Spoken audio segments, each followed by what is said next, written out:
Ligne rouge. Pour beaucoup d'observateurs, la ligne rouge a été franchie il y a une semaine lors des manifestations à Mbacké, à Touba. Certains ont pensé même qu'on a violé la sacralité de Touba en s'en prenant à certains édifices, à certains commerces qui étaient dans la ville de Touba. Vous le pensez aussi? Alors, je reviens toujours à ce que j'avais dit tout à l'heure, c'est toujours nos gouvernants. Vous savez, ce que l'État mobilise, quand il interdit des manifs, la moitié suffit pour encadrer des manifestations. Mais une personne réfléchie, qui a la chance que Dieu dilate sa poitrine, comme disait l'autre, doit être en mesure de comprendre cela. Vous avez vu ce qui s'est passé en France avec les Gilets jaunes? Autant de manifs, mais ils sont matures. Il y a une dose de maturité quand tu es leader, quand tu es chef. Ils l'autorisent. Regardez récemment avec les retraités, la réforme sur les retraites en France. Ils sont tellement matures, les gouvernants sont tellement matures, mais aussi la classe politique elle est tellement mature que les manifestations se font les samedis et c'est autorisé et c'est encadré. Il peut y avoir de temps en autre des échauffourées, mais c'est leur naturel. Je vois quand même que vous donnez beaucoup d'exemples sur la France. Oui, mais parce que c'est notre paternité. Ah oui. Et c'est dommage. Oui. Ah oui. Il y a un avantage, il y a aussi des inconvénients. On va en parler tout à l'heure. Notre paternité, en tout cas, je ne sais pas, mais disons, c'est l'ancienne puissance c'est ce que je voulais dire. Coloniale. C'est ce que je voulais dire. La France a colonisé le Sénégal. On suit les informations françaises comme du lait sur le feu. C'est normal. Oui. Comme eux, ils nous suivent aussi. Est-ce qu'il n'y a pas un shift à faire, justement, si on suit votre logique tout à l'heure, en parlant... un shift, un changement de paradigme à faire justement. Oui, c'est-à-dire que c'est là où se situe quand même un peu l'ordre naturel. C'est-à-dire, quand tu vois quelque chose de bien, de tous bords, il faut avoir l'humilité et la sagesse de reconnaître cela. La sacralité de Touba n'a pas été violée de votre point de vue? Moi, du tout. Moi, je dis, Touba, c'est un lien comme Tivaouane d'ailleurs, comme... les Layènes, etc., c'est des lieux sacrés où l'autorité, les acteurs publics, les acteurs politiques aussi, doivent y aller avec beaucoup d'égards, avec beaucoup de tenue et de retenue. Et de tous bords? De tous bords, j'ai dit de tous bords. Alors, moi, en tant qu'autorité centrale, en tant que préfet, connaissant la sensibilité des lieux, mais on n'est pas préfet pour rien. On ne réussit pas au concours de l'ENA pour rien. C'est extrêmement sélectif. C'est très sélectif. Et même avant la formation, les épreuves, c'est extrêmement sélectif. Nous, on forme des personnes pour aller faire les concours de l'ENA. On les met dans des conditions atroces parce que c'est normal. Sur 17 millions de Sénégalais, prendre une minorité pour administrer, pour gérer un pays, il faut des personnes assez solides, assez ouvertes, mais aussi avec une dose de maturité. Donc, si j'étais à la place du préfet, vu le contexte socio-politique de ce pays, l'idéal c'était d'autoriser, surtout que les limites qu'il a soulevées, c'est trop léger. Lui-même, au niveau de sa correspondance, il s'était même trompé C'était plus 3 personnes qui devaient signer au lieu de 2. C'est trop léger, par exemple. Vu le contexte. Mais tout ceci étant, les lieux saints, les lieux sacrés, vraiment méritent d'être encadrés, méritent d'être respectés par les acteurs de tous bords. Ce qu'on est en train de perdre de vue, peut-être, c'est que Touba et Mbacké ont tendance de plus en plus à faire pratiquement une seule et même ville. Hein. D'accord. Les deux villes se rapprochent là. Absolument. C'est normal avec la population, avec le cadre, avec le Magal qui occupe une place extrêmement importante dans l'économie sénégalaise. C'est normal que les deux villes se rapprochent. C'est normal. Très bien. Et d'où quoi? Un peu plus de prudence? La maturité de part et d'autre. Très bien. Surtout au niveau de l'autorité centrale. Ok, on poursuit cette émission le jeudi du dimanche. Je rappelle que c'est votre radio e-radio, votre chaîne de télévision ITV, votre site immedia.sn et votre quotidien d'information. Besbi le jour, nous recevons le coordinateur adjoint du PUR, Dr Mam Moussa Kane. Parlons de justice, à commencer par le procès Il y a un double procès d'ailleurs. Quand on parle d'Ousmane Sonko aujourd'hui, c'est le procès contre Mame Mbaye Niang, ministre du Tourisme, qui a porté plainte à propos du rapport sur la Prodac qui n'existe ou qui n'existe pas. La justice va trancher.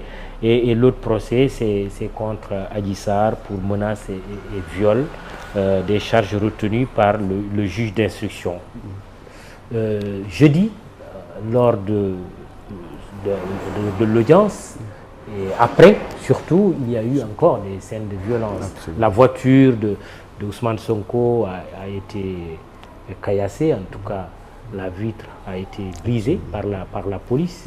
Et la police sert comme version que Ousmane Sonko voulait aussi forcer un peu le passage. Alors, je pense qu'on a vu les images. On a revisité les images. Quand le policier cassait la vitre, le véhicule était dans une position, n'est-ce pas, dans une position en tout cas statique. Alors, dans le dossier Adji Sarr, moi je pense qu'on est même nous gênés à aborder cette question par rapport à nos partenaires, par rapport à nos amis à l'étranger. Parce qu'au début, on parlait de viol répétitif, d'une part, avec même détention d'armes. On parlait de grossesse, il y avait faisceau d'éléments, n'est-ce pas, qui avaient été soulevés. Dans un pays qui se respecte, on ne parle même pas de droit, hein, mais dans un pays qui se respecte, il y a un minimum de maturité envers l'autorité centrale. La thèse du viol a été balayée de revers. La thèse des armes détenues soi-disant a été balayée de revers. Le certificat médical a été balayé de revers. Le docteur Alfousseyni Gaye, mais c'est-à-dire à la limite tu te tires les cheveux. Tu te dis mais où sommes-nous? Pourquoi à ce niveau? Pourquoi et au nom de quoi? Mais qui a balayé ces thèses? Mais la thèse du viol n'est plus d'actuel. Ouais. Ah oui, pourtant, ça fait partie des charges retenues par le juge d'instruction qui a renvoyé mais pour parler de viol, Ousmane Sonko devant la chambre criminelle. Il y a le certificat médical dont il est question, à la limite, écarte la thèse. On ne va pas rentrer dans les détails, mais écarte la thèse, n'est-ce pas, d'une part. Mais il y a eu des audios fuités qui disent le contraire.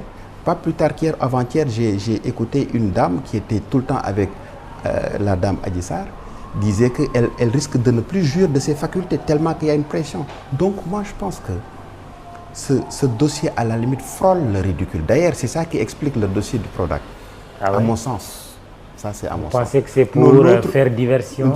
Pas diversion, parce que l'autre dossier ça frôle le ridicule.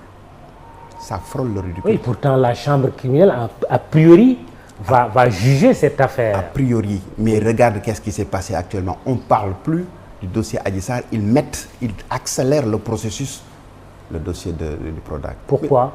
Mais parce qu'ils savent que ce dossier, à la limite, ce dossier-là semble être plus crédible que l'autre. Je dis bien semble être plus crédible. Oui, parce qu'il est question de rapport Pourquoi? dont a parlé M. Ousmane Sonko. Alors, et Mame Mbaye Niang a porté plainte pour dire c'est l'occasion pour vous de sortir ce rapport sur la Prodac et qui me mettrait en cause. Alors qu'il y a eu un livre qui a été écrit dans ce sens. Oui. Il y a eu des interpellations venant d'autres personnes, plus virulentes même. Mais pourquoi s'entêter sur Ousmane Sonko? Sans dit long. À la limite, il y a M. Cheikh Tidiane Youm qui disait que Sonko a eu la chance parce que son directeur de com, c'est le président de la République. En effet. Mais ici, on se rappelle quand Abdoulaye Wade, le président Wade, avait demandé à Macky Sall de démissionner de l'Assemblée nationale. C'est comme si c'était hier. C'est presque la même chose. Il y avait une chasse contre la sorcière, contre lui, et nous tous, on a fait bloc autour de lui. Il avait fait le tour du Sénégal en son temps, 1 ou 2 fois de suite. Moi qui interviens à l'Université de Saint-Louis, plus d'une fois, j'ai été à côté de sa belle famille et on voyait autant de véhicules et on me disait que c'est Macky Sall, moi, il tour dans le nord. Et pourtant, il n'a pas été inquiété par le président Wade. Donc, pour dire qu'il faut vraiment être honnête, il faut dilater sa poitrine pour accepter certaines choses. Alors, pour revenir au dossier Adji Sarr. Donc, pour le dossier de Prodac aussi, vous savez, c'est un dossier de l'IGF. Ce rapport-là, l'Inspection générale des finances. On l'a lu sur le net. Mais est-ce que le rapport existe? Ah oui, de toute façon, on ne va pas s'hasarder. Mais il existe? Il existe. Ah oui? Sur le net. Sur le net. Alors, il y a des éléments qui ont été soulevés par ce rapport-là. Le mois de mars 2016, le mois de juillet 2016 et le mois de septembre 2016. 3 dates. Comment pouvez-vous comprendre qu'au mois de mars 2016, le ministre, dans le temps, autorise le démarrage des travaux? Ils attendent au mois de juillet, avant notification du contrat. Ils attendent le mois de juillet pour notifier le contrat. C'est absurde, c'est aberrant. Et à la limite, c'est au mois de septembre que l'approbation a été faite. On va dire que c'est la charrue avant les bœufs. Mais dans un pays aussi, encore une fois, où il y a un minimum de respect envers les autorités, mais on n'allait même pas attendre l'IGF et autres. C'est le procureur qui allait s'autosaisir. Tout à l'heure, j'avais parlé du dossier Jérôme Cahuzac. Vous savez, c'est un directeur de publication Mediapart, M. Plénil, qui a intercepté une conversation entre Jérôme Cahuzac, qui était le ministre du Budget en France, qui était respecté. Et je me rappelle bien, ce dossier-là, je l'ai suivi en son temps et en direct. Lors d'une émission, le monsieur de Mediapart, Plénil, il a attendu une émission pour dire que Jérôme Cahuzac a des comptes logés quelque part. Oui. Et quelques moments après, quelques jours après, c'est le procureur qui s'est autosaisi de ce dossier-là. Le procureur s'est autosaisi. Après enquête, en effet, Jérôme Cahuzac n'a pas fait de détournement. Mais c'est juste qu'une partie de ses revenus qu'il devait déclarer pour que ces revenus-là soient fiscalisés. Mais il a eu l'auteur d'aller à l'Assemblée nationale française, de s'excuser et de démissionner. N'empêche, il a été incriminé. Et la dose d'éthique et de déontologie, c'est quoi? Il s'est éclipsé. C'est au Sénégal. Rapporté au dossier de la Prodac, vous voulez dire quoi? Au-delà Prodac, oui. Le rapport sur Covid, oui. Le rapport Cour des comptes, oui.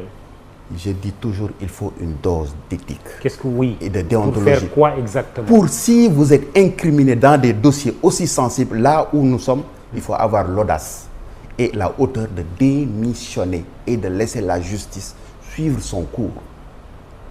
Mais le dossier Bougazeli est là. Il y en a à l'appel. Il y en a à l'appel. Vous pensez que M. Ousmane Sonko, qui a dit que ce rapport, il le détient sur la Prodac et qui mettrait en cause la gestion de Mame Mbaye Niang quand il était ministre de la Jeunesse, qu'il sera en mesure de produire ce rapport, cette preuve devant le tribunal? Alors, vous savez que c'est un couteau à double tranchant aussi, et eux, ils le savent. Oui. Parce qu'ils peuvent le poursuivre pour diffusion, je ne sais pas. De fausses nouvelles, etc. Faux et usage. Moi, la manière dont ils accélèrent ce second procès aussi, à la limite, ça frôle le ridicule aussi. Par nous tous, nous savons que c'est pour parer éventuellement une candidature. Parce que nous savons pertinemment que s'il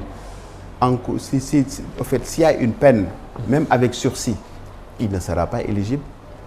S'il encourt une amende aussi de plus de 250 000 francs, il ne sera plus éligible. Mais au nom de quoi? Oui, et pourquoi vous dites que c'est un couteau à double tranchant alors? En fait, l'information n'est pas encore diffusée par les autorités compétentes. Attention, parce qu'il y a des autorités qui sont habilitées, n'est-ce pas, à diffuser en premier ressort certaines informations et in fine les autres. Moi, par exemple, il y a des dossiers, il y a même des éléments de rapport, tu peux avoir écho de source sûre, mais tu ne peux pas encore en parler parce que tu attends que l'autorité compétente... Donc, couteau à double tranchant pour M. Sonko, vous voulez dire?